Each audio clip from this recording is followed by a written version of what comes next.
যারা অভারতীয় তাদের ভারতীয় ভোটার লিস্টে নাম রাখা উচিত নয়।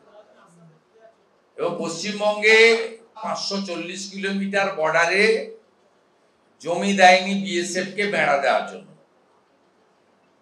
গোটা ভারতবর্ষে যত রোহিঙ্গা ধরা পড়েছে, মুসলিম রোহিঙ্গা, তারা প্রত্যেকেই পশ্চিমবঙ্গ দিয়ে ঢুকেছে এবং ভারতে ছড়িয়ে পড়েছে। এবং রোহিঙ্গা মুসলমান অনুপ্রবেশকারী, তারা শরণার্থী নয়। শরণার্থী আফগানিস্তান, পাকিস্তান এবং বাংলাদেশ থেকে যারা ধর্মীয় উৎপীড়নের কারণে ভারতে এসেছেন তারা শরণার্থী। তারা কারা? সিএএতে বলা আছে হিন্দু, শিখ, জৈন, পার্সি, খ্রিস্টান, বুদ্ধিস্ট। তারা হলো শরণার্থী। তাদেরকে মোদিজির সরকার সহনাগরিক, সমনাগরিকের মর্যাদা দিচ্ছে সিএএ এর মাধ্যমে। আর রোহিঙ্গা মুসলমানরা হলো অনুপ্রবেশকারী। তাদের ভারতে থাকা তো কোনো এক মিনিটও রাখা উচিত না। ইতিমধ্যে বিএসএফ বড় কাজ করেছে।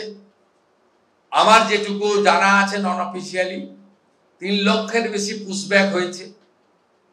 পশ্চিমবঙ্গে বিহারের মতো যদি হাউস টু হাউস সার্বিক থরো ভোটার লিস্টের সমীক্ষা হয়, তাহলে কয়েক লক্ষ রোহিঙ্গা মুসলমান ধরা পড়বে এবং তাদের নাম বাদ যাবে।